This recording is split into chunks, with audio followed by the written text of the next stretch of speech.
Hola, ¿qué tal? Muy buenas tardes. Soy el ingeniero Fabián Alférez Uribe, coordinador del subcomité de difusión del Comité de Gerencia de Proyectos del Colegio de Ingenieros Civiles de México.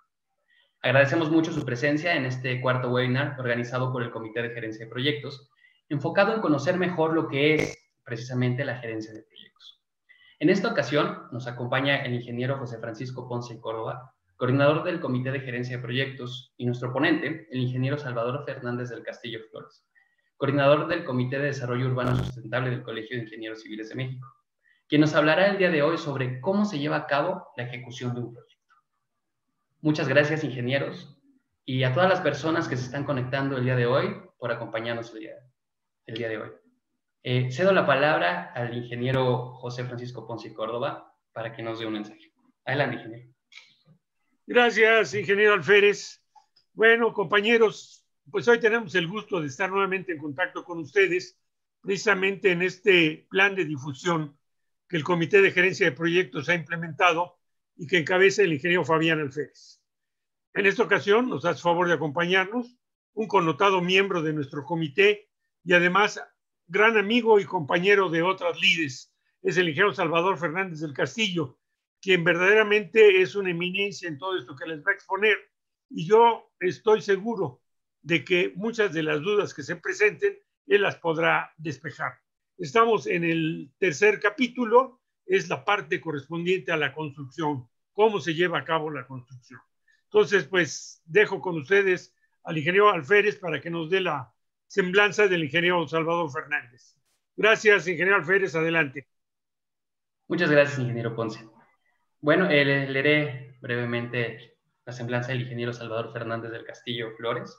Es originario de la Ciudad de México, ingeniero civil, egresado de la Facultad de Ingeniería de la UNAM, coordinador del Comité de Desarrollo Urbano Sustentable y Movilidad del Colegio de Ingenieros Civiles de México, miembro del 38º Consejo Directivo del Colegio de Ingenieros Civiles, perito en Desarrollo Urbano del Gobierno del Distrito Federal y perito profesional en Gerencia de Proyectos del Colegio de Ingenieros Civiles de México. Ha participado en más de 500 proyectos y obras ubicadas en 30 estados de la República Mexicana.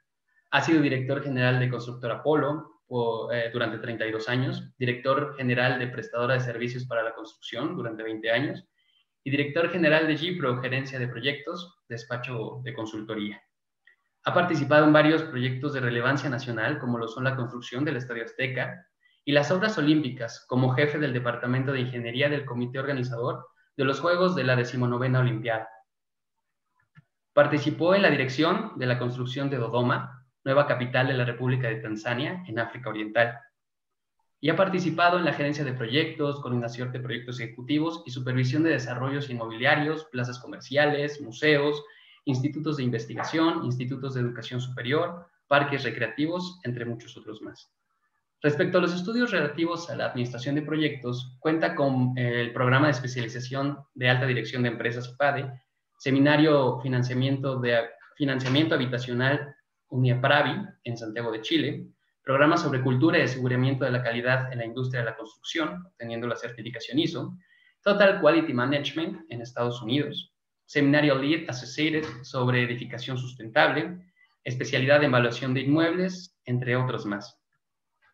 Ha formado y forma parte de varios consejos asesores, entre ellos el Consejo Asesor de Vivienda del Distrito Federal y miembro del Comité Técnico, Consejo Asesor de Desarrollo Urbano y Vivienda de CEDUBI del Gobierno del Distrito Federal, Consejo Directivo de la Cámara Mexicana de la Industria de la Construcción, Consejo Directivo del Colegio de Ingenieros Civiles de México, Fideicomiso del Centro Histórico de la Ciudad de México y consejero directivo de la CONCAMIN. Ha recibido la medalla y diploma al Mérito Ciudadano de la Ciudad de México. En cuanto a escritos y publicaciones, compiló y redactó el libro Estudio de Ingeniería de Proyectos de Infraestructura, en la parte correspondiente a la infraestructura para el desarrollo urbano. Coautor del libro La competitividad en la industria de la construcción, coautor del libro Retos y oportunidades de la ingeniería civil, y ha escrito diversos artículos en revistas especializadas en temas relativos a construcción, desarrollo urbano, administración de la calidad, edificación sustentable, entre otros. Por otra parte, escribió el libro Un emigrante en Guanajuato y el nacimiento de nación, así como Un criollo en la joven nación, cual está en proceso, así como breves trabajos de investigación histórica. Ingeniero Salvador Fernández del Castillo, bienvenido. muchísimas gracias por estar esta tarde con nosotros y por favor, le cedo la palabra para que pueda continuar con su presentación. Muchas gracias. En primer lugar, quiero agradecer la oportunidad de expresar a ustedes algunas reflexiones en relación a la construcción, a lo que me he dedicado pues toda mi vida desde que salí. Son algunas reflexiones, no es exactamente teología o algo así que ustedes pudieran entrar, sino algunas cosas que se ha aprendido a lo largo de la vida, ¿no? Entonces voy a compartir con ustedes una presentación, si me permiten.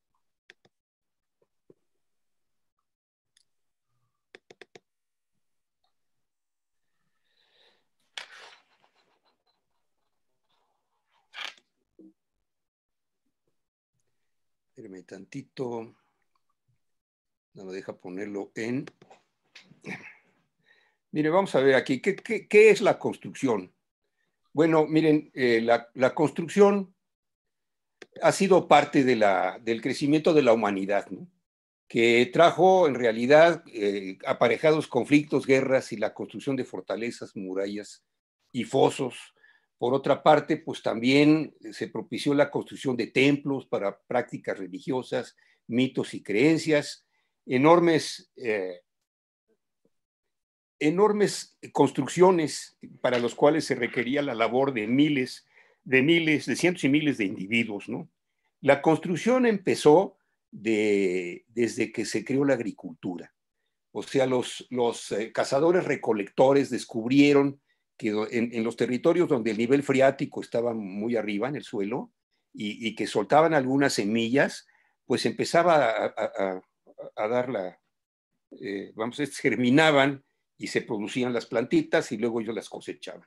Entonces, al principio empezaron haciendo construcciones de ramas y hojas y todo lo que ustedes quieran considerar en un periodo, en una época del año, pero después ya se tuvieron que asentar allí pues, para cuidar sus sembradíos, ¿no? Y más tarde, bueno, pues tenían que ser construcciones más sólidas. Déjame ver esto, ¿por qué no pasa?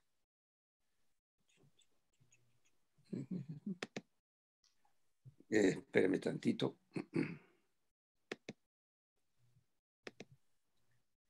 Pero aquí, miren, en primer lugar, podríamos preguntarnos, ¿qué cosa es la construcción? Bueno, la construcción es poner en orden los elementos diversos que forman un edificio o una estructura, así dice el diccionario, ¿no?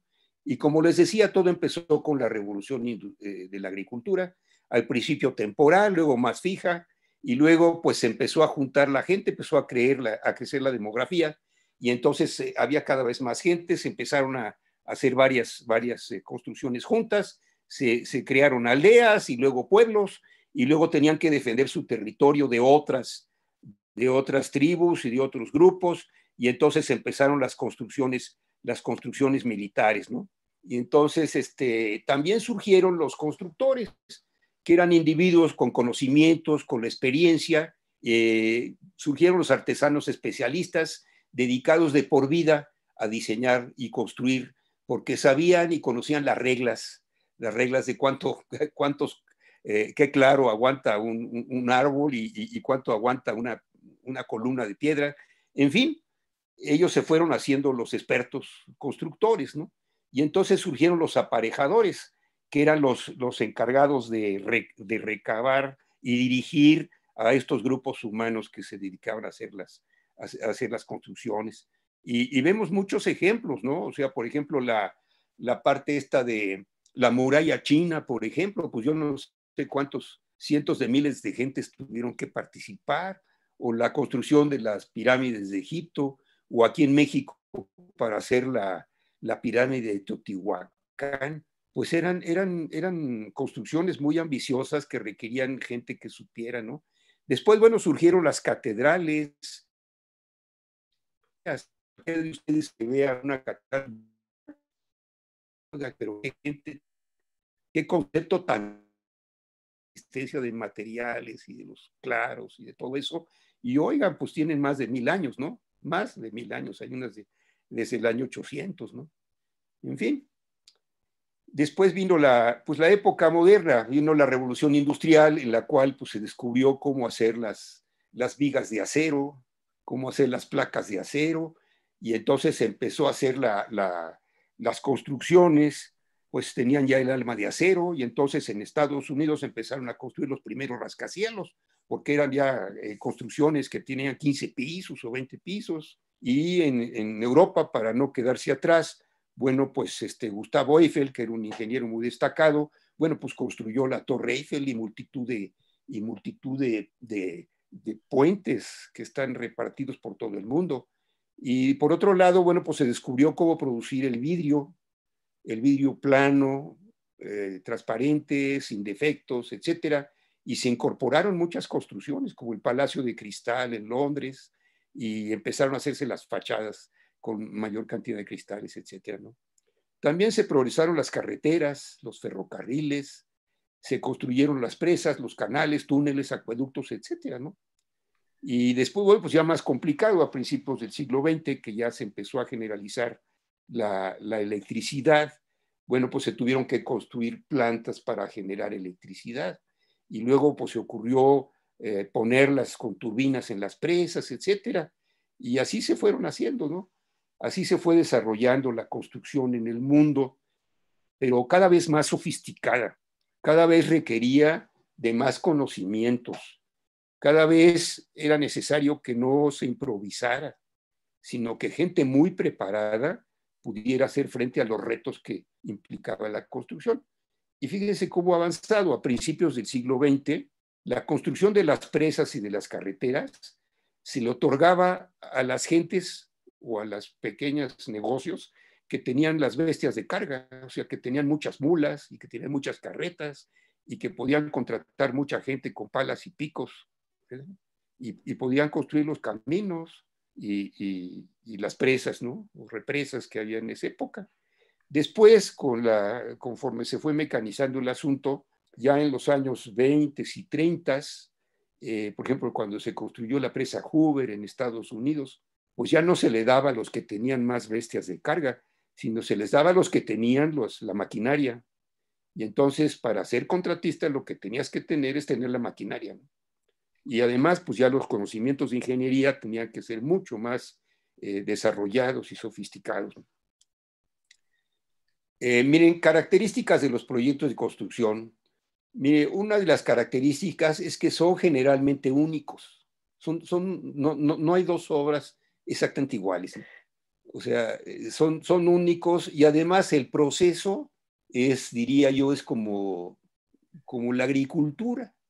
En la agricultura, bueno, pues se prepara el suelo, se siembra, se cuidan las matitas, se cosecha y se barbecha y quedó empezar otra vez, ¿no? Eso es la construcción. Esa es una de las razones por las cuales somos criticados los que hacemos construcción, porque dicen que no ha avanzado la tecnología tan rápido como han sido en otras producciones, ¿no? Como la de automóviles o como la de lavadoras. Pues no, porque aquí cada proyecto es distinto. Pueden ser muy, muy parecidos, pero nunca iguales, ¿no? Pero ¿para qué se hace la construcción? ¿Cuál es su misión? Pues siempre es para satisfacer una necesidad, para concretar un proyecto de alguien. Pero esas necesidades son muy variables, ¿eh? A veces lo que se necesita es un resguardo para la familia o las familias, o necesitan áreas adecuadas para hacer un hospital, o necesitan construirse escuelas, o necesita hacerse un camino de tal lugar a tal lugar, pero hay el problema de cruzar la barranca, entonces hay que hacer puentes. Es satisfacer una necesidad. Pero hay otro tipo de necesidades, ¿no? Alguien me decía hace varios años, un constructor muy importante que estaba construyendo las torres estas en Malasia, ¿no? Me decía, es que los rascacielos no tienen ninguna justificación. ¿Cómo? No, de veras estamos convencidos que siempre es para satisfacer el ego de alguien o de un grupo. Y ahora dicen, bueno, el Burj Khalifa de Dubái, el edificio más alto del mundo, ¿se justifica? Desde el punto de vista técnico, pues no. Desde el punto de vista social, tampoco. Desde el punto de vista económico, no. Pues, ¿para qué se hizo? Para satisfacer una necesidad. ¿Una necesidad de qué? Pues de sobresalir, de hacer un punto en la superficie de la Tierra. Pues sí, así es, ¿no?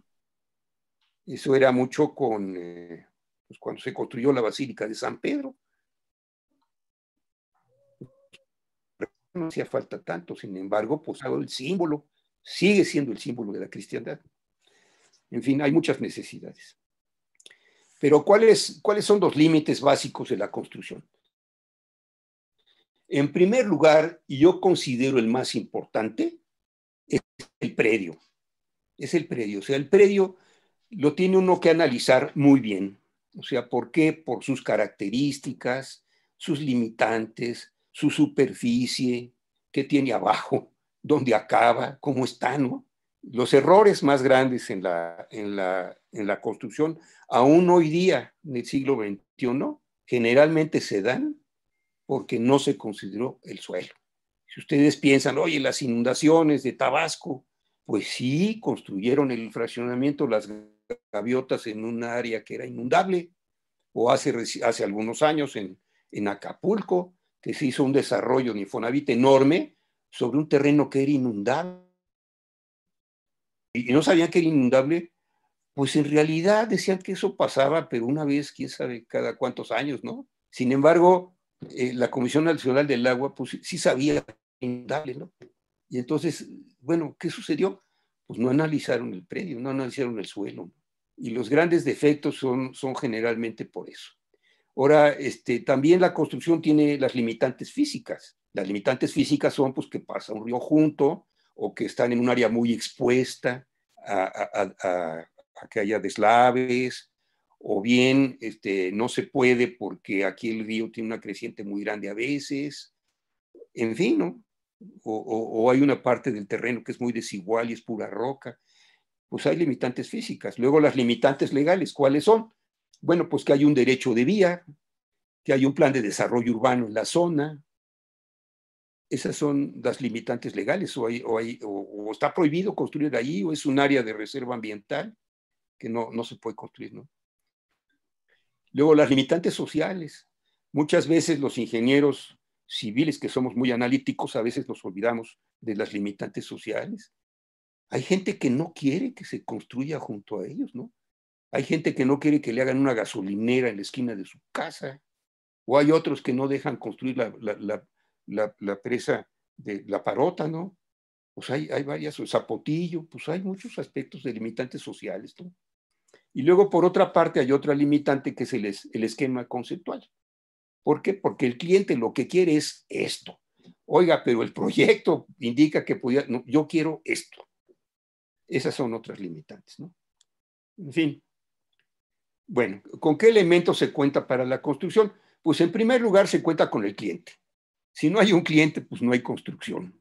Si nadie ordena la obra, pues no se construye, ¿no? Pero hay clientes buenos, muy buenos, hay clientes regulares, ni fu ni fa, hay clientes malos y hay clientes muy malos. Yo les puedo decir que tenemos que tener la visión como para no meternos con los clientes malos. En la Cámara Nacional de Estudio de la Construcción, en esa época, en una época se hizo un estudio de cuáles eran los clientes más peligrosos. Y había unos verdaderamente peligrosos, o sea que la gente quebraba si trabajaba con ellos con una frecuencia muy seguida, ¿no? Y hay otros, por ejemplo, los que han hecho su fortuna, comerciantes generalmente, están acostumbrados a no hacer el último pago. Y ya después, ya que acabó usted la obra, pues la última estimación nunca se la pagan, o no le devuelven el fondo de garantía, y entonces entran uno en líos. Hay clientes malos, que hay que evitar. Póngase muy listos, ¿no? Por otra parte, bueno, pues ¿con qué contamos? Con un anteproyecto, generalmente, que empieza uno a discutir. Hemos manejado mucho aquí en el Comité de Gerencia de Proyectos, que lo ideal es que el constructor se vaya involucrando desde antes que esté totalmente el proyecto terminado, ¿no? El proyecto, bueno, pues también contamos con él. A veces faltan algunos detalles, porque no sabemos la marca del elevador, bueno, pero no nos impide seguir la obra hasta que sea oportuno, ¿no? O no sabemos la marca del impermeabilizante en la azotea, pues no sabemos eso, pero puede ir avanzando la obra, o sea, no tiene que estar todo perfectamente terminado, pero sí que el proyecto nos permita desarrollar la obra con fluidez. Eso es el proyecto. Y por otro lado, hay ciertos aspectos por los cuales el constructor debe involucrarse desde antes. Por ejemplo, en la Gran Bretaña, cuando asignan un proyecto, se lo dan y ya se escogió al constructor, le dan al constructor 15 días o 3 semanas para que analice el proyecto y proponga las modificaciones que él sugiere para que la obra se haga más rápido o más barato. Y eso es muy importante. Por ejemplo, un proyecto donde todas las columnas son de distintos, hay muchos tipos de columnas, pues a lo mejor sale mejor hacer todas las columnas de las mismas dimensiones, aunque en algunos lados queden sobradas, ¿no? Pero se ahorra mucho tiempo y se ahorra mucho dinero. Así es, ¿no? O igualar, por ejemplo, ciertas zapatas o cosas de ese tipo, o bien modular los acabados. Esto va muy de acuerdo con los arquitectos en función de las medidas como se fabrican el material que se va a colocar, la cerámica o no sé, los paneles de madera. Pues todo eso hay que proponerlo y así es, ¿no? ¿Y quiénes son los actores del proyecto? Bueno, pues los actores del proyecto son muchos, ¿no? O sea, desde luego, en primerísimo lugar, pues está el cliente, están los especialistas, está el arquitecto, está el gerente de proyecto, por arriba de todos casi, ¿no? En fin, los asesores, el de mecánica de suelos, el de iluminación, en fin, el de aire acondicionado, el del medio ambiente, así es, ¿no? La gerencia de proyectos es importante que defina su posición desde el principio. Usted tiene que hablar con el dueño para que el dueño no se lo salte, para que sea a través de él, unidad de mando, ¿verdad? Y que le permita dirigir la orquesta. O sea, puede pedir lo que quiera, sí, pero tiene que quedar encauzado. Porque si no, cada quien hace lo que se le pega la gana y luego vienen los problemas muy serios, ¿no? Luego, la organización tiene que ser muy bien planteada. ¿Quién es quién? ¿Qué hace? ¿Cuándo lo hace? ¿Cómo lo va a hacer? Me estoy refiriendo al proyecto, todavía. Luego, la estimación del costo. Bueno, pues no es nada más hacer un presupuesto. Se hace primero un estimado de gran visión, así de gran visión, pues esto puede costar entre tanto y tanto, con un error a lo mejor del 25% o más, ¿no? Del 40%. Después de eso se hace un estudio ya teniendo más datos, un estudio paramétrico, y de ese estudio paramétrico, bueno, conforme se van definiendo y diciendo las cosas, bueno, ya se va llegando a un antepresupuesto preliminar, ¿no? Luego hay a un antepresupuesto más definitivo, y ya luego se hace un presupuesto que se puede considerar como más definitivo. Luego otro elemento con el que se cuenta es el financiamiento. ¿Con qué dinero se va a construir la obra? Hay un señor que fue presidente de la Societe General Contractors, un señor Volpe, que escribió un librito y decía, ¿cuál es la primera pregunta que te tienes que hacer como constructor? La primera. Pues, ¿cuál, señor Volpe? ¿Cuánto dinero tiene tu cliente?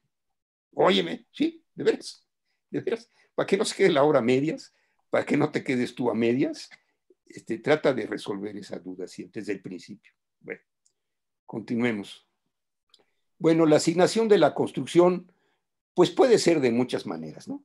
O sea, la asignación de la construcción, pues puede ser un concurso abierto, libre, que se hace un análisis, se invita a ciertas personas o empresas que lo pueden hacer, o puede ser un concurso por invitación restringida, o puede ser pidiendo 3 presupuestos, o puede ser que ya no se haga eso, sino que se asigne directamente a cierta constructora, pues simplemente porque tiene la tecnología que se requiere y los demás no la tienen. Así es, ¿no? Así sucede. Por los que solamente saben hacer cierta cosa. Hace años eran los que hacían los puentes atirantados. Ahora ya los hacen varias gentes, pero antes era solo ese lo podía hacer. O, por ejemplo, las turbinas para las hidroeléctricas, hace años solo las podían hacer del tamaño que se requería, por ejemplo, en Infiernillo, o la hacían los rusos o la hacían los franceses. Así, son los que tenían la planta, que lo podían hacer y todo eso. Bueno, pues a veces es así, ¿no? Luego, ahora puede ser una asignación directa, así, directísima. Y además varía mucho. Miren, por ejemplo, si tratan ustedes de hacer otro Palacio de Bellas Artes, pues mira, lo que importa es que el diseñador sea muy bueno, ¿no? O sea, el que va a hacer el diseño arquitectónico sea muy bueno. Y entonces no importa si el otro es más barato o un poco más así, ¿no? Tiene que ser el indicado, ¿no? Así es. Y sin embargo, para otras cosas, por ejemplo, para los túneles muy complicados, pues hay muy pocas empresas que los pueden hacer, ¿no? No sé cuántos miles de empresas de construcción hay en México, pero solo unos cuantos tienen la capacidad de hacer esos túneles con escudo muy complicados y que saben cómo se hacen las cosas, ¿no? Ahora pasemos al tema de los contratos de construcción. Los contratos de construcción pues, son de muchos tipos, todos ustedes los conocen, o sea, hay el contrato a precio alzado, por ejemplo, generalmente se aplica cuando el proyecto está muy definido, cuando el proyecto está muy, muy definido, y entonces, bueno, pues entonces no hay duda, entonces bueno, te cobro tanto.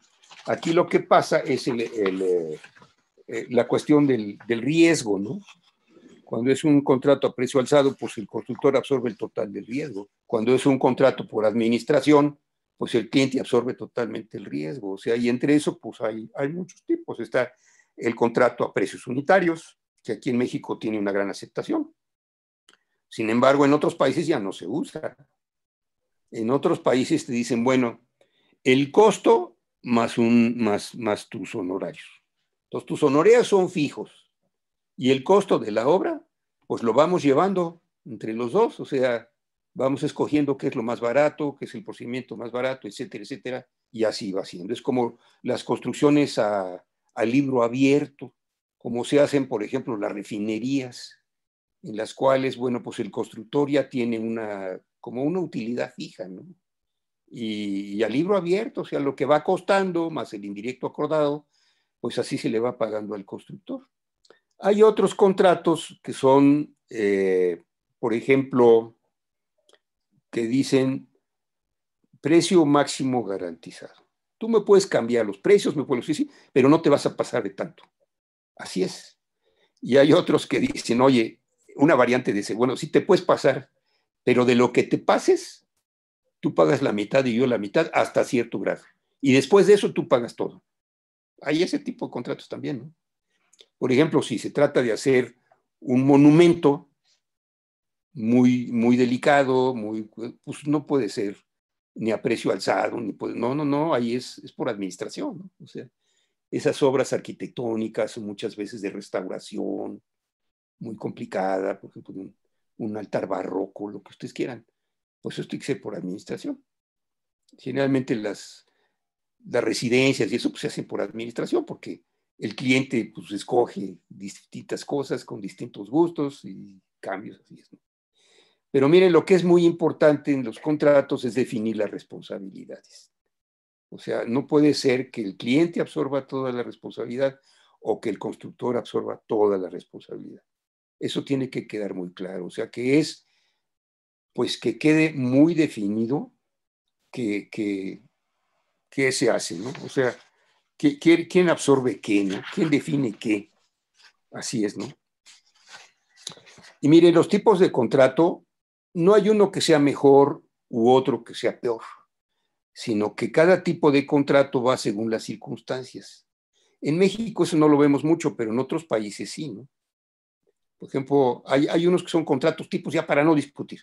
Por ejemplo, la Asociación de Arquitectos de Estados Unidos tiene ciertos tipos de contratos y entonces cuando firman, van a asignar una hora, dicen, pues nos atenemos al contrato F-150. Pues es ese y ya, el cliente y el constructor saben que ese es el contrato, ¿no? Luego hay otra manera, como se hace en otros países, que me parece muy, muy interesante, que primero haces la propuesta técnica. Tú dices cómo lo vas a hacer, con qué medios, cómo lo vas a hacer. Y entonces el cliente escoge la propuesta técnica más conveniente. Y después de eso viene la propuesta económica. Y generalmente la propuesta económica pues es discutible. Es discutible. Se discute, se ve las otras propuestas, etcétera, y en función de eso se asigna la obra. Así suele suceder, ¿no?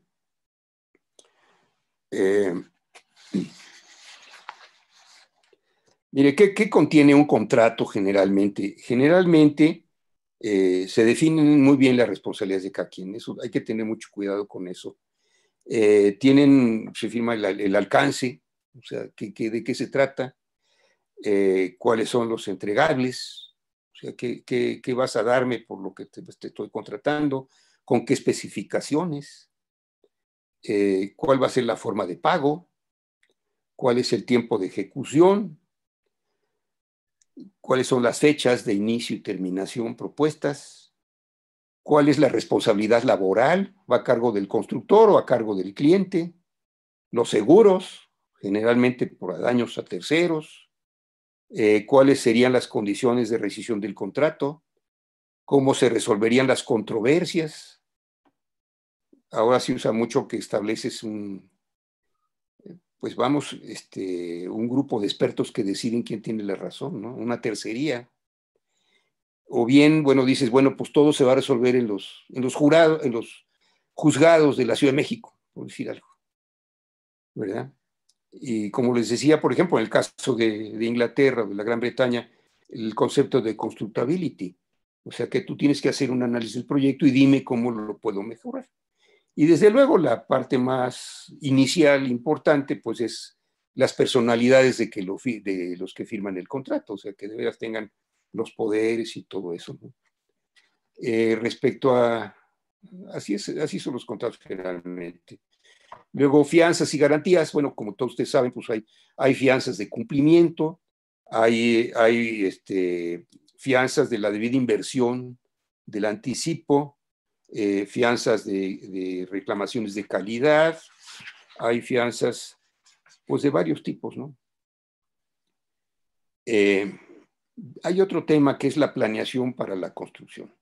La planeación es muy importante, muy importante. Lo que veo es que hay contratos muy similares que se los dan a empresas que van a hacer un trabajo muy parecido y sin embargo una quiebra y la otra sale ganando, ¿no? O por ejemplo dices, oye, ¿cómo puede ser alguien que entra a un concurso donde han 25 y sin embargo se le asignan al más barato y sin embargo le va bien y gana sus utilidades? Pues yo creo que todo es planeación. Todo es planeación, estudio previo y organización. O sea, no pierden un minuto y no desperdician nada, ¿no? El famoso Lean Construction. Pues así es, o sea, no vas a desperdiciar nada, ¿no? Así es. Viene la parte de los actores. ¿Quiénes son los actores para la construcción? Desde luego el cliente o su representante, el gerente del proyecto, los superintendentes, los jefes de frente, residentes, trabajadores especializados, operadores de los equipos, subcontratistas, representantes de los proyectistas, asesores, consultores, administradores, expertos en seguridad, etcétera. ¿Qué sacamos de conclusión? Que la construcción la hace un equipo plural, y que requiere de la habilidad del gerente de proyecto, de que todos hagan cuando les toca lo que les toca y que todo se maneje en paz, ¿no? Vamos a ver los subcontratos. Los subcontratos generalmente se otorgan a especialistas de distintos ramos que tienen una especialidad directa que el constructor general no puede realizar con la misma eficacia, ¿no? Entonces, los subcontratos, se requiere un contrato formal, A veces como que no le damos tanta importancia, pero tiene que tener un contrato muy formal, tiene que tener una supervisión muy formal y tiene que tener un control muy formal de avances, pagos, etcétera. Un subcontrato es como una obra chiquita. Bueno, generalmente chiquita, puede ser un subcontrato muy grande, pero generalmente es una obra chiquita que debemos controlar muy bien en todos sus aspectos. Hay otro aspecto muy importante en las obras, sobre todo cuando son más grandes, que es la jerarquía de autoridad. La jerarquía de autoridad es muy importante porque debe existir una unidad de mando. No puede ser que cada quien haga lo que cree conveniente. Tiene que haber un mando único, que generalmente es el gerente del proyecto. Y debe hablarlo previamente con su cliente, previamente con el arquitecto, previamente con el financiero. Todas las decisiones pasan a través de él. No quiere decir que decida todo, pero todas deben pasar a través de él, porque si no se vuelve una cena de negros. Muchas veces hay gente que quiere participar, o sea, pues, no sé, la esposa del presidente del consejo pues, quiere llegar a la obra y dar órdenes y decir y todo eso, ¿no? O cuando ya pasó la etapa del proyecto, llega el arquitecto y ya te quiere cambiar otra vez las cosas. Pues no, o sea, es muy importante la jerarquía de autoridad. Tiene que ser piramidal, ¿no? Y tiene que ser estricta. Miren, a veces no es fácil, porque hay protagonismos. Tú tienes un arquitecto muy famoso, pues va a querer seguir mandando en la obra cuando ya su etapa ya pasó, ¿no? O bien hay el choque de personalidades. Puede ser que llegue un cuate muy mandón, ¿no? Un subcontratista recomendado por el presidente del consejo, y entonces él quiere estar por arriba. Y no es fácil, ¿no? Viene el choque de personalidades, y entonces el gerente del proyecto tiene que ser suficientemente hábil para que no se le suban a las barbas, para que todo el mundo haga lo que tiene que hacer, cuando lo tiene que hacer y cómo lo tiene que hacer. Eso es la jerarquía de autoridad. Por otro tema son las comunicaciones. Debe existir muy buenos canales de comunicación eficientes en la obra. Ahora hay muchos medios, ¿no? Ya todos tienen celular y antes eran los walkie-talkies y todo eso, pero debe haber mucha comunicación y esa comunicación generalmente se logra con las juntas periódicas. Lo más común son las juntas semanales, en las cuales afloran todos los problemas y se resuelven. Estas juntas hay que hacerlas con todo orden. Y además hay juntos de distintos niveles. No puede ir el cliente a todas las juntas, ni el arquitecto más importante a todas las juntas, ni así, o sea, tienen que ser como por niveles, ¿no? Por niveles, pero tiene que haber esas juntas periódicas, ¿no? Se tienen que hacer las minutas, tienen que estar perfectamente detectados los acuerdos y las responsabilidades. Se tiene que llevar la bitácora en orden. Y les voy a decir otra cosa, es el caso del partnering, que no sé si ustedes han escuchado qué cosa es el famoso partnering.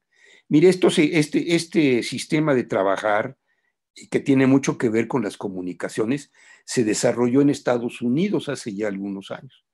Resultaba que en Estados Unidos es un país donde todo el mundo demanda a todo el mundo. O sea, se meten en pleitos legales, pero con la mayor facilidad. Y entonces, ¿qué sucedía? Pues que las obras se paraban. ¿Y por qué se paraban? Porque surge un problema a nivel de la construcción, de la obra. Y entonces, ¿qué sucede? Pues que uno se lo platica a su jefe y este otro se lo platica también a su jefe. Y este se lo platica a su gerente y este también a su gerente. Y el gerente al director y el director al director. Y total llega arriba, interviene el departamento legal y se demandan unos contra otros. Y la obra se para. Bueno, eso en Estados Unidos hacen un convenio que se llama el convenio de partnering, que dicen los problemas se tienen que resolver en el más bajo nivel. Si no se pueden resolver allí, suben al siguiente nivel, pero se tienen que resolver ahí, no tienen por qué subir, ¿no? Si no se resuelven en ese nivel, se suben y otra vez se ponen en contacto, en comunicación las partes litigantes en este caso, o que tienen algún adversarismo, etcétera, y se va resolviendo de tal manera que nunca llegue arriba y la obra nunca se pare. Eso es el famoso partnering. Bueno, vamos a entrar a otra etapa, que es el monitoreo y control. Generalmente en las obras hay un contrato de supervisión que revisa lo que hace el constructor. Pero hay muchas calidades en los contratos de supervisión. Hay unos que se concretan a ser el chismoso de la ventana. El constructor no hizo esto, el constructor no cumplió. Aquí está esto así y está esto asado, pero no deciden nada. Y hay muchas veces, no todos, hay constructoras de supervisión muy serias, pero hay otras que ponen al primero que se les atraviesa, lo ponen de supervisor. Y entonces suceden muchos errores, muchos errores. A nosotros nos ha tocado enderezar estructuras metálicas muy complejas, porque la supervisión no verificó antes del montaje que todo estuviera perfecto. No, o sea, no se trata nada más de levantar minutos y de medir las cantidades de obra. No. Tienen de veras que involucrarse. Entonces, miren, los contratos de supervisión tienen que tener los alcances muy bien definidos. Que el supervisor sea gente capaz, con un buen nivel de conocimientos técnicos y que tenga experiencia. Eso vale mucho. O sea, y generalmente, muchas veces no sucede. Ponen a alguien que no, pues que ni siquiera sabe. Y entonces simple va y mide y reporta las ubicaciones y ya se hacen las estimaciones y así sale, sí, pero no se arreglan los problemas, ¿no? Eso es. Bueno, por otro lado, el control documental. Eso es fundamental. En las obras grandes, pues hay un departamentito o un departamentote que tiene ahí ordenados todos los planes, todas las minutas, todos los cambios, todos los análisis de precios, todo está perfectamente ordenado de tal manera que es accesible, ¿verdad? Que puede uno consultarlo cuando se ofrezca. El control de calidad, bueno, pues tiene que haber las pruebas que se requieren para garantizar la calidad. O sea, pero hay pruebas, me acuerdo cuando se construyó el metro, las pruebas que se hicieron para los pisos fueron exhaustivas. ¿De qué conviene? ¿De mármol? ¿O los hacemos de cerámica? ¿O los hacemos de piedra? ¿O de qué? Y se escogió el mármol de Santo Tomás, porque en las pruebas de desgaste era lo que más resistía, ¿no? O sea, por decir un ejemplo, claro, hay pruebas de soldadura, hay pruebas del acero, pruebas del concreto, hay pruebas de los pisos, o sea, que de veras duren los pisos donde va a haber tráfico. Aunque esto sea de cerámica y de una fábrica muy reconocida, pues se tiene que tener las pruebas cuando eso se amerita, ¿no? Bueno, viene el control del tiempo, fundamental. Aquí en este caso, el constructor debe estar muy pendiente que todos los frentes de la obra se vayan haciendo como se tienen que hacer. En algunas obras muy grandes que se empieza a rezagar un frente, bueno, pues quitan gente de otro y hasta que se pone al corriente, ya lo van llevando a ti, como debe ser, ¿no? El control del tiempo, a veces dice, no, pues un simple programita de barra, todo hay que ver. Y luego otra cosa del control del tiempo que voy a platicar más adelante, es el control del tiempo de los suministros. Puede que hagamos una ruta crítica muy detallada para hacer la obra, pero no hicimos una ruta crítica muy detallada para que estén los insumos justo a tiempo, cuando deben estar, no antes ni después, cuando deben estar, ¿no? El control de costos, pues que les comento, aquí en la construcción, lo que a través de los años ha resultado más efectivo es un catálogo de cuentas bien hecho, que todo el mundo entienda. Contadores, bueno, pues hacen un catálogo de cuentas allí de 200 cuentas. Pues sí, pero ellos lo entienden y los demás no. Se lo pasan al director y le dije, bueno, pues es que no. Y años se ha establecido un método que es un catálogo de cuentas para la obra mnemotécnico. Por ejemplo, el de Simbra, mano de obra de Simbra, SIM-MO, por ejemplo, ¿no? Todo el mundo sabe que SIM-MO así es, ¿no? Y, por ejemplo, el concreto igual, ¿no? Concreto hecho en obra, concreto manual, el acero de refuerzo. Todo tiene un catálogo de cuentas que normalmente no funciona si son más de 35 o 40. No puede ser más porque entonces nadie las ve, ¿no?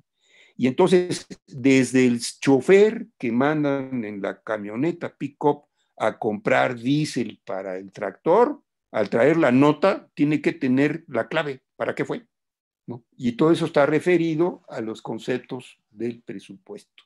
Y de esa manera es muy fácil controlar el costo. Y ahora con las computadoras y laptops y todo eso es muchísimo más fácil. Pero el chiste está que exista un catálogo de cuentas que todo el mundo entienda. Desde el bodeguero, el maestro, el residente, el superintendente, todo el mundo sabe que ese catálogo de cuentas, ¿no? Y entonces no se pierden, o sea, hay que seguirle la pista a los centavos, como dicen, ¿no? Para poder tener el control del costo. Bueno, viene otra parte también que es el control de los cambios. Miren, en las obras generalmente se dan cambios, a veces muy grandes, a veces muy chicos, etcétera, pero luego no se documentan debidamente. Y luego el constructor quiere documentarlos al final, pues ya no. O sea, eso tiene que ser oportuno, bien documentado y propalado. Estamos cambiando la escalera que era de acero, la vamos a hacer de concreto. Ok, que quede bien clarito cómo es, etcétera, etcétera.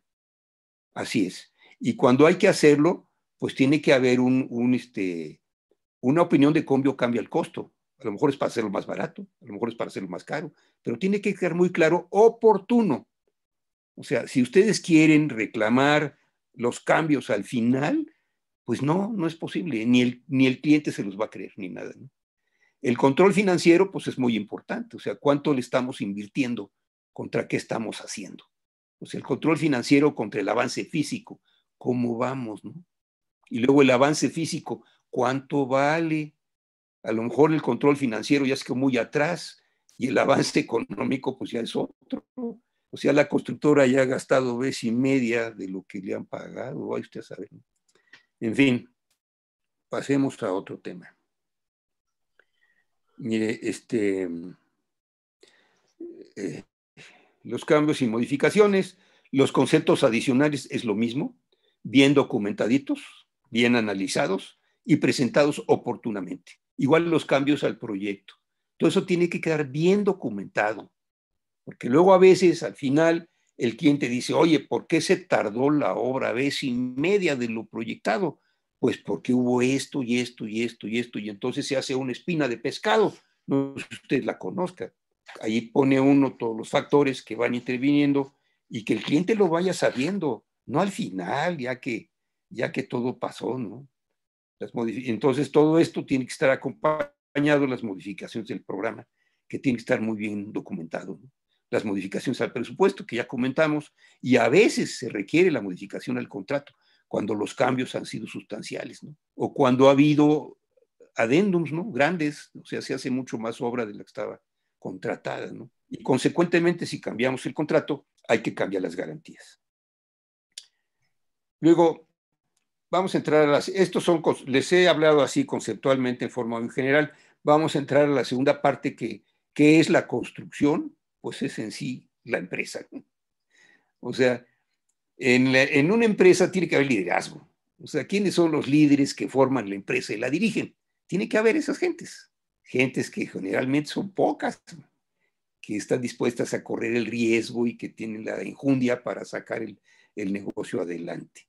Luego tiene que haber mercado, tiene que haber gente que necesita los servicios de la constructora, pues eso es indispensable.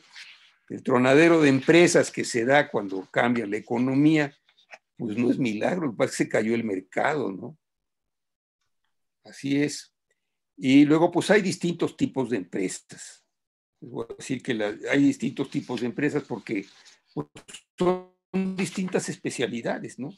Hay unas empresas que si ustedes las analizan bien a bien, es como tomar tierra de aquí y llevarla allá. O sea, por ejemplo, cuando hacen una carretera. O sea, aquí es un corte, tiene que hacer el corte muy eficientemente para hacer el relleno muy eficiente, para volver a hacer otro corte muy eficiente, para trazar una curva cortando tanto, pero la tierra de acá. O sea, son empresas como de llevarlo de aquí para allá, por decir algo en forma demasiado simplista, ¿no? Pero hay otras que son como de armar mecanos, o sea, por ejemplo, las que arman los rascacielos que se han hecho en el Paseo de la Reforma, pues son contratistas especializados en armar la estructura. A lo mejor la estructura viene de Canadá, pero tú tienes que armarla bien, a tiempo, bien. Es otro tipo de empresas.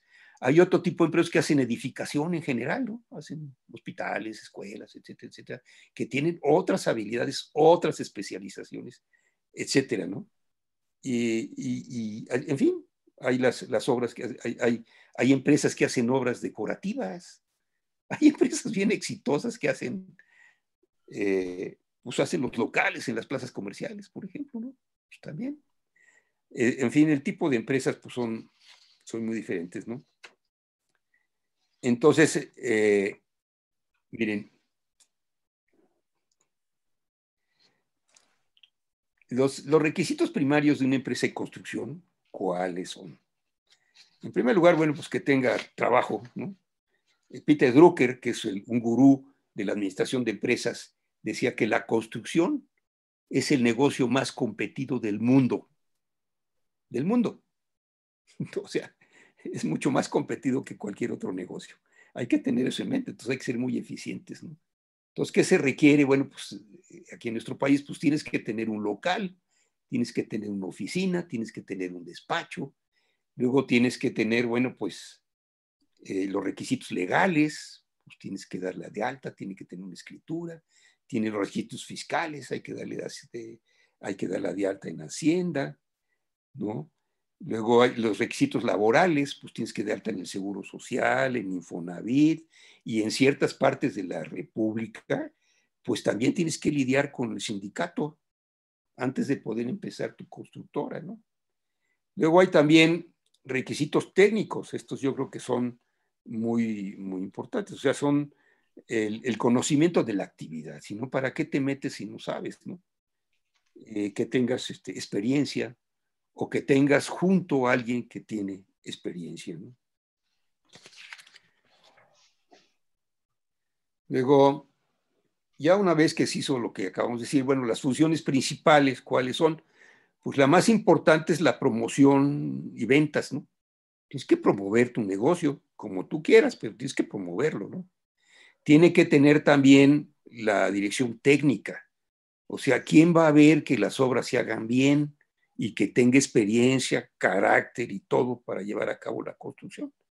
Y finalmente, tienes que tener un buen equipo de administración y finanzas. Esos son como las funciones principales. Alguna vez hicimos una estadística de las compañías exitosas y las más exitosas es las que eran 2 o 3 socios inicialmente. Esas son. Las que trataba de ser un único socio, pues duraban muy poquito. O sea que sí es mucho trabajo. Y además varía mucho, ¿no? En cuanto a las características de cada uno. ¿Ustedes creen que es lo mismo uno que sea buenísimo como analista de precios unitarios y todo eso, sea bueno para vender? No, no necesariamente. O el ingeniero rudo de fuertes botas, de carácter muy fuerte, que sea bueno para vender tampoco. O que lo metas a revisar la contabilidad, pues tampoco. O sea, son habilidades muy distintas, ¿no? Bueno, los tipos de contratos ya los mencionamos, nomás lo repaso rápido: por administración, costo más un tanto fijo, contratos a precio alzado, precio máximo garantizado, a precios unitarios, a llave en mano, y de estos, las variantes que ustedes quieran, hay muchos. Luego, la administración contable es indispensable, o sea, una empresa que no tenga una buena contabilidad, pues va a ir al fracaso rápidamente, ¿no? Tiene que tener buen control administrativo y un buen departamento técnico. Departamento técnico y las que también está en las obras, ¿no? Hace tiempo alguien decía, alguien que esté en las obras tiene que ser joven de carácter fuerte. Dijo, oye, pues como qué tan joven o qué tan carácter fuerte. Pues en general esa es la estadística. O sea, los que están en la obra están en la obra de carácter fuerte, ¿no? Incluso, así lo decía, ¿no? Y el de los costos y presupuestos, pues tiene que ser un cuate muy colmilludo, ¿no? No nada más alguien que los baja de los programas que ya te venden y que tienen 16,000 análisis de precios unitarios. No, tiene que analizar la obra muy bien y ver cómo va a ser y cómo va a costar y todo eso. Y eso lo hemos demostrado 1,000 veces. Por decir algo, alguien que hacía obras de agua potable y alcantarillado. Entonces, en un concurso en Chilpancingo, entonces en el catálogo decía excavación en agua. Entonces decía, no, es que el tramo que voy a concursar no hay nada de agua. Bueno, pues ahí se ponía muy barato, ¿no? O otro que dice, oye, aquí dice excavación en agua. Oye, bueno, pues es que está cerquitita de la playa, sí va a haber mucha agua. Bueno, pues entonces ese precio tienes que ponerlo bien, ¿no? O, por ejemplo, hacían las excavaciones en roca. Y algo que yo no me había fijado mucho, pero que la gente que sabe lo sabe hacer bien, que decía, fíjate en primer lugar qué tan fisurada está la roca y a qué profundidad. Porque arriba que está muy fisurada, pues a lo mejor metes un tractor con arado y ya hiciste la excavación en roca, ¿no? O sea, te desbarata la roca y ya. Y en cambio otros no. Otros tienes que meter explosivos o tienes que poner una rompedora, un martillo para romper la roca. Pues es colmillo y ese lo tiene que saber el del departamento técnico, ¿no? El control de costos, ya se los comenté. La administración financiera, pues es obvia. Es obvio, hay que cobrar a tiempo, hay que tener las cosas muy, muy en orden, ¿no? Sin pasarse de vivos ni nada. O sea, eso tiene que estar muy bien. Luego, ¿qué es la construcción? Pues la obra. ¿Y qué tenemos ahí? Bueno, miren, tenemos en primer lugar algo que es un éxito, es la integración de los grupos de trabajo. Eso es muy importante. Ustedes tienen que tener gente que sepa hacer las cosas. No van a estar improvisando, tiene que haber gente que sepa hacer las cosas. Y esto, fíjense qué curioso, pero se da que normalmente los maestros buenos, andan siguiendo a un superintendente bueno. Entonces, ese superintendente va a tal obra, pues se jala a su equipito, ¿no? Y así es, o sea, la integración de los grupos de trabajo es importante en obra, ¿no? El plan de trabajo también, o sea, tienes que saber qué vas a empezar, con qué le vas a seguir y cómo vas a acabar y cómo lo vas a hacer. Luego, la organización de la obra, pues tiene que ser estricta, ¿no? Estricta. O sea,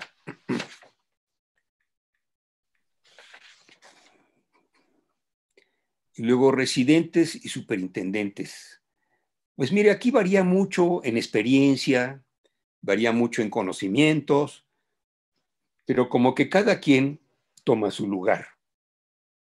Fíjense que hablando con un personaje que fue vicepresidente de ICA, el ingeniero Fernando Favela, le decía yo, oye, ¿y cómo haces tú para escoger bien a los residentes y a tus superintendentes? Porque de eso depende que la obra se haga bien. Dice, fíjate que en primer lugar me fijo qué carácter tienen. A ver, ¿cómo está eso? Sí, dice, porque entre los ingenieros hay unos que son sintéticos y hay otros que son analíticos. A ver, ¿cómo está eso? Explícame. Dice, mira, los que son analíticos, pues son estudiosos, sirven para analizar un problema a profundidad, sirve para hacer un programa muy bien estudiado, muy bien hecho, etcétera. Esos son los analíticos, que generalmente acaban siendo los directores de la empresa. No me digas, sí, así es. Oye, y entonces los sintéticos, ¿quiénes son? La gente que toma las decisiones rapidísimo, en el momento, que hace mucho caso a su feeling, ¿verdad? Lo que está sintiendo y toma las decisiones. O sea, yo no entiendo muy bien, ¿no? Sí. Dice, por ejemplo, se empieza a inundar una cimentación de una obra. Entonces, ¿qué hace?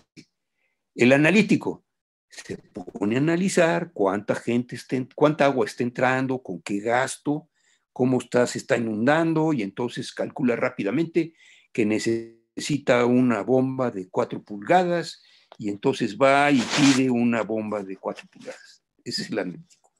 Oye, ¿y el sintético qué? No, hombre, va y agarra la pico, mira, ya te traes la de 4 y acá te traes la de 2, pero ya en friega, ahora tráetelas, ¿no? Y son dos enfoques. Entonces, unos sirven para una cosa y otros sirven para otra. Porque los gruñones, gritones, a veces hay muy buenos residentes, ¿eh? Y superintendentes. Bueno, vamos a ver, el programa de obra. Bueno, pues no les platico mucho de esto, pues sí hay unos programas muy detallados, ¿no? El Project, el Primavera y otros que hay, pero el programa tiene que hacerse bien.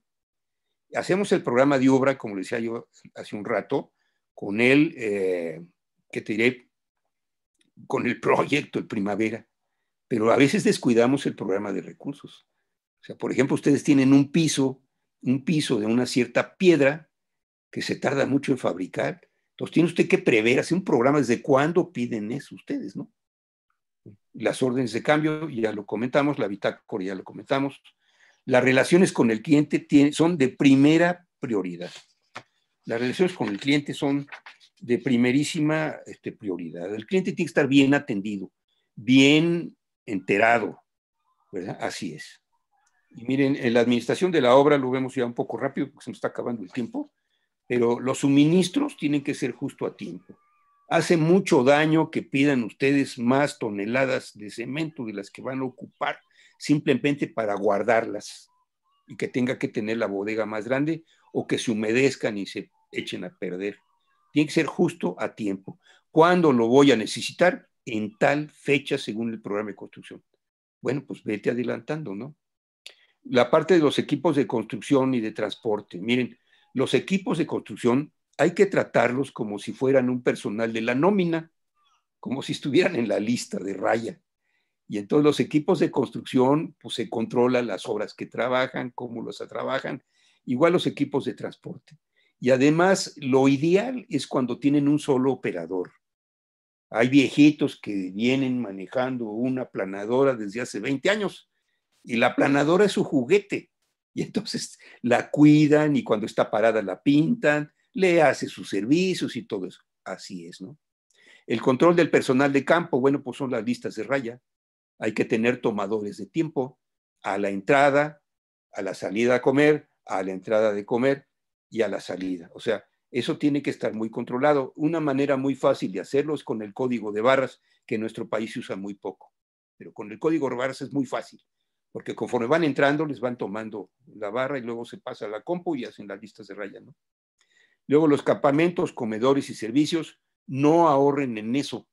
No ahorren en eso. La gente tiene que, sin hacer ni un centavo de más, pero los campamentos tienen que garantizar que la gente duerma bien, que los que trabajan en las oficinas de la obra tengan buena iluminación, que tengan buena ventilación, que donde están sentados sea cómodo, porque de eso depende su rendimiento. Los comedores y los servicios, bueno, los servicios ya se rentan ahora. ¿Cómo se llama estos inodoros sanitarios? Digo, portátiles, ¿no? Y los comedores generalmente se contratan con alguien del lugar, unas buenas cocineras del lugar, pero uno tiene que hacer las instalaciones. Los almacenes, súper control. Tienen que tener el inventario en el momento que se lo pidan ustedes. ¿Cuánto tenemos de esto? ¿Cuánto del otro? ¿Cuánto del otro? ¿Cuántas variedades? ¿Cómo está? El inventario preciso y el almacenista lo tiene que llevar diariamente en forma precisa para cuando se requiera. Así es. La vigilancia y resguardo, no improvisen, no es al primero que se atraviesa. Hay gente que son veladores profesionales, ya tienen que estar, o bien hay empresas de seguridad para las obras más grandes, ¿verdad? Y hay otras obras donde entra hasta el ejército a cuidarlas, ¿no? Eso no puede improvisarse y debe estar bien para que haya seguridad dentro del agua. Acarreos y fletes, bueno, pues hay muchos controles para eso, no voy a entrar al detalle. La seguridad es una especialidad, las gentes que saben de seguridad y que están viendo que la obra sea segura, que la gente esté equipada para la seguridad, que las operaciones se hagan seguramente. En obras chicas no puede haber esto, pero el gerente de construcción tiene que estar consciente y vigilar que se respeten todas las normas de seguridad. Por ejemplo, ahora con el COVID-19, pues tienen que checar que la gente que entra a trabajar, tómenle la temperatura, vea que usen su tapabocas, así es, ¿no? Realmente las instalaciones en campo, pues deben ser seguras, no hay que hacerlas al bolazo, ¿no? Bueno, las etapas finales, porque ya se me está acabando el tiempo, las etapas finales. ¿Qué es la calidad, las etapas finales? Bueno, pues es la calidad, checar que la calidad esté bien, que se resuelvan todos los detalles de cuando la obra se hizo en la carrera, pues a lo mejor se quedaron algunos detalles, hay que arreglarlos, que se respeten las normas, por ejemplo, que se hagan las normas del el número de ciclos que hace el aire acondicionado, ¿no? Cada vez que se renueve el aire, bueno, que de veras sea lo que tiene que ser, que se respeten las normas como deben ser. Se pueden hacer entregas parciales con las mismas condicionantes. Y el cierre de la obra generalmente es el cierre administrativo. Pero no lo dejen hasta el último. Como ya surgieron las modificaciones al proyecto, como ya se documentaron perfectamente los cambios, como ya se documentó perfectamente las peticiones del cliente de último momento, pero todo ya está documentado, porque si no el cierre de la obra les puede tomar 6 meses o 1 año. Pues eso no, eso va en contra de las utilidades de la empresa. Entonces eso tiene que hacerse rápidamente porque ya todo está preparado.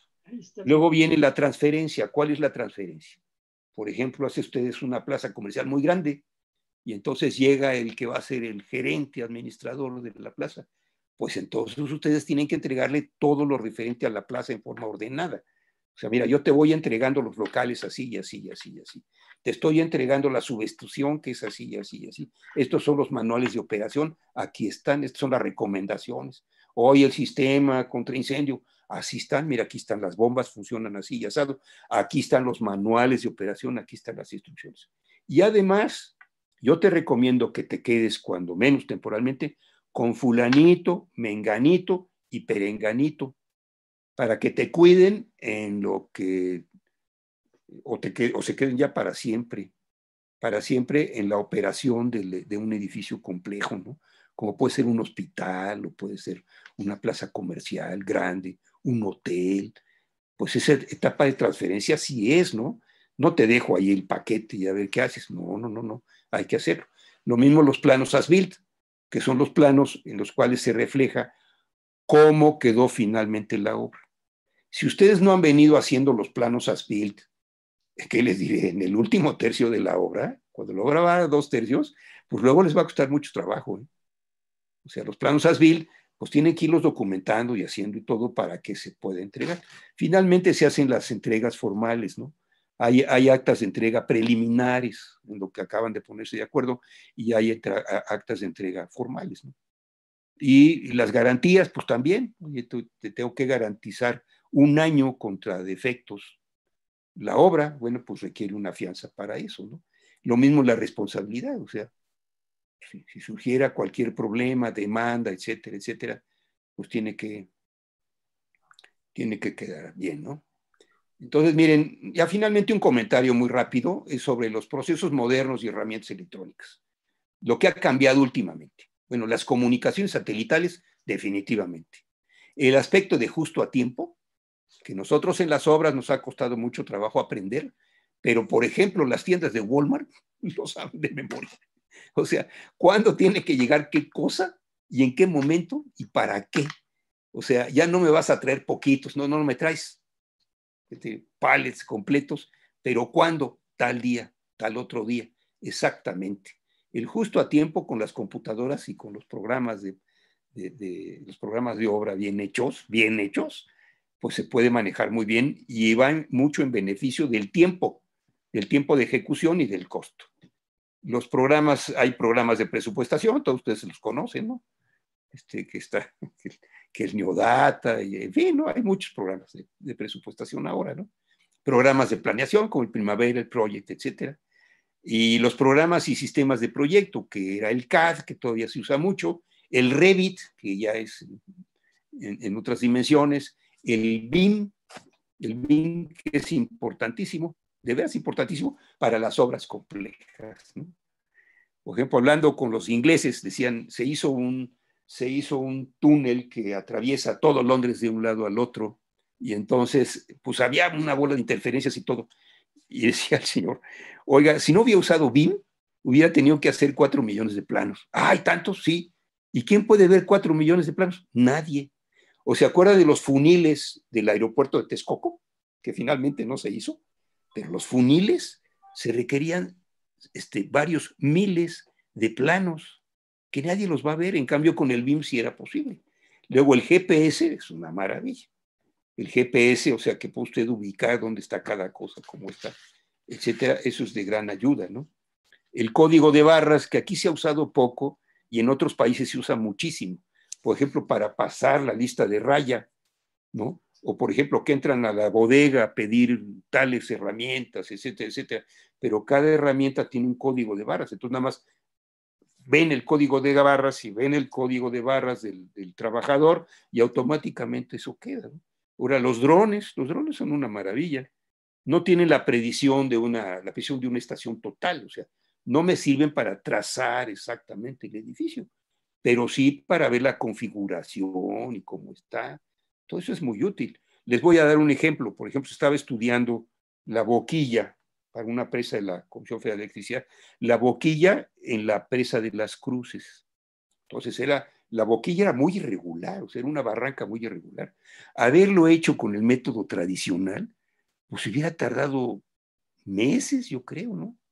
Y sin embargo, con un dron, pues se vio toda una pared, se vio toda la otra pared, y luego se vio horizontal, y se hizo exactamente la boquilla con los drones. Pues eso fue muy, muy, muy bueno, ¿no? O por ejemplo, alguien que va a construir una planta industrial en un terreno que está todo sembrado de maíz, pues para hacer el levantamiento con una estación total, pues tendría que cosechar primero, así algo. Pues no, con los drones sí se puede muy bien, ¿no? Y luego finalmente otro punto que en México descuidamos mucho, miren, que es el equipo y las herramientas.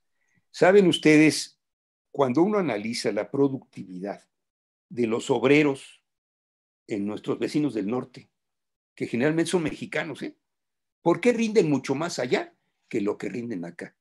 Una vez en la Fundación para el Desarrollo Tecnológico y la Productividad de la Cámara Mexicana de la Industria de la Construcción, se llegó a la conclusión de que eran las herramientas. Aquí tratan de todo resolverlo con un martillo y un serrucho, man, o una llave de tuercas y unas pinzas. No, allá tiene la herramienta precisa, eléctrica o no eléctrica, o lo que sea, para resolver cada problema, para pulir un piso, para hacer las ranuras, para meter las instalaciones. Todo eso lo tienen muy, muy dominado, ¿no? Y luego algo que no puse aquí, que es la prefabricación. Bueno, la prefabricación se conoce mucho aquí en México, por ejemplo, en la construcción de viviendas de interés social, que llega prefabricado toda la instalación, ¿no? Como si fuera de un coche, ¿no? Llegas y nada más la colocas y ya está todo. Entonces, no lo están haciendo ahí, ya se hizo en un taller, ¿no? O los hoteles donde ya llega el cuarto armado y lo armas así. Eso ya tiene muchos años. Ahora está de moda, pero tiene ya muchos años, ¿no? Y luego, finalmente, ya para acabar, señores, ¿cuáles son las lecciones aprendidas? Si ustedes como empresarios de la construcción, ¿verdad? No acostumbran a hacer las lecciones aprendidas, pues pierden mucho tiempo. Entonces, a ver, ¿qué aprendimos de cómo nos organizamos? ¿Qué aprendimos del cliente? ¿Qué aprendimos de nuestro personal? ¿Qué aprendimos de la estrategia que aplicamos? ¿Cómo resultaron los costos respecto a lo que nosotros habíamos previsto? Esto es importantísimo que lo hagan, ¿eh? Y además hay que hacer juntas con su personal y de veras abrir bien, estar dispuestos a escuchar opiniones positivas y negativas y tomar nota. ¿Para qué? Para superarse. Bueno, conclusiones y reflexiones y ya con esto acabo. Bien, la actividad de la construcción tiene un inicio y un final y requiere un grado elevado de cuidadosa planeación. O sea, si alguna actividad requiere planeación, es la construcción, ¿sí? Se requiere un grupo de personas bien organizado, que cuente con los elementos y medios necesarios para llevar a cabo su actividad. Desde luego que tengan experiencia en lo que tienen que tener experiencia, ¿no? Y luego finalmente es una actividad que no permite muchos errores, porque los errores son muy costosos. A lo mejor en un plano se equivoca usted en un diseño y lo puede modificar en la computadora y ya quedó. Aquí dice usted una cosa mal y cuesta un dineral, ¿eh? Y es una actividad que no permite muchos errores. Si ustedes se equivocaron al seleccionar su cliente, grave. Si se equivocaron y contrataron un sobrestante que resultó tranza, grave. Así es, ¿no? o un maestro que es un chafa, hace todo mal. Pues por su atención, muchas gracias. Ya me pasé un poco del tiempo. No, no te preocupes, mi estimado Salvador. Realmente un gusto escucharte. Has hecho una exposición muy completa de todo lo que es el proceso en la construcción. Yo espero que nuestros compañeros que te han disfrutado, estoy seguro, pues sí, tenemos poquito tiempo para preguntas y respuestas, pero felicitaciones y muchas gracias por todo tu apoyo, como siempre, Salvador. Adelante, ingeniero Alférez. Muchas gracias, ingeniero Ponce. Bueno, sí, como lo comenta, ya el tiempo nos está comiendo un poquito sobre la parte de preguntas y respuestas. Solo quisiéramos tener aquí una que nos llegó de forma particular. Ingeniero Salvador Fernández, con toda esta experiencia que ha tenido a lo largo de esta trayectoria en la ingeniería y su experiencia en la gerencia de proyectos, en obras importantes como ha sido el Estadio Azteca, un ícono de nuestro país, durante las Olimpiadas, estando encargado de esta parte de la construcción de infraestructura para las Olimpiadas, ¿cuáles son los puntos claves que considera que debemos de tener durante ya la ejecución de los proyectos? Ya pasamos el inicio, ya pasamos la planeación, ya estamos en ejecución. ¿Cuáles son esos puntos que debemos de tener muy claros durante la misma? Mira, en primer lugar, una buena planeación. De veras, dedíquenle el tiempo que haga falta, una buena planeación de la estrategia que se va a seguir en la obra. Tiene que haber claridad de misión para poder llevar a cabo la obra en forma ordenada. En segundo lugar, el aspecto humano. La obra las hacen los hombres. Entonces, ustedes tienen que cuidar a sus residentes, tienen que cuidar a sus maestros, tienen que cuidar su seguridad y tienen que cuidar en darles la información que se requiere en forma oportuna, que no haya dudas, que haya claridad en todo y sobre todo darles seguridad, ¿no? Para mí eso es muy importante. O sea, es escoger el cliente bien escogido, de veras, y luego cuidar a su gente. Y todo lo demás viene por añadidura. O sea, si se hace una buena planeación, bueno, pues entonces se sabe que todo llega a tiempo, que cuentan con los equipos adecuados, que sí funcionan, ¿verdad? No se van a estar descomponiendo. En fin, para mí eso es lo más importante. Muchas gracias, ingeniero. Pues varios comentarios de personas felicitándolo por su exposición. Muchas gracias por todo el conocimiento que nos ha brindado esta noche. Se nos ha pasado un poquito el tiempo, pero creo que nadie se va a quejar después de escuchar toda esta plática tan interesante, ingeniero. Muchas gracias. Cedo la palabra al ingeniero José Ponce, coordinador del Comité de Gerencia de Proyectos. Adelante, ingeniero. Pues nuevamente, Salvador, muchísimas gracias y esperamos verte pronto en otra de nuestras sesiones aquí, a la que todos nuestros asistentes están invitados. Ya saben ustedes, el Comité de Gerencia de Proyectos está enfocado a hacer con esta serie de presentaciones una difusión de lo que es la actividad de gerencia de proyectos indispensable para el desarrollo de todo tipo de obras. Habrá oportunidad de que dentro del desarrollo se analice lo que es la iniciativa privada y el sector público. Pero claro, ese es el enfoque que le estamos dando y muchas gracias por acompañarnos. No, pues gracias, ingeniero Fabián. Y gracias por la oportunidad, ¿eh? Se agradece la oportunidad. Muchísimas gracias, ingeniero Salvador Fernández del Castillo Flores, ingeniero José Francisco Ponce y Córdoba, coordinador del Comité de Gerencia de Proyectos, y a todas las personas que se conectaron esta tarde. Agradecemos mucho su presencia. Les recordamos que estén al pendiente de las redes sociales del Colegio de Ingenieros Civiles de México. Aún tenemos algunas...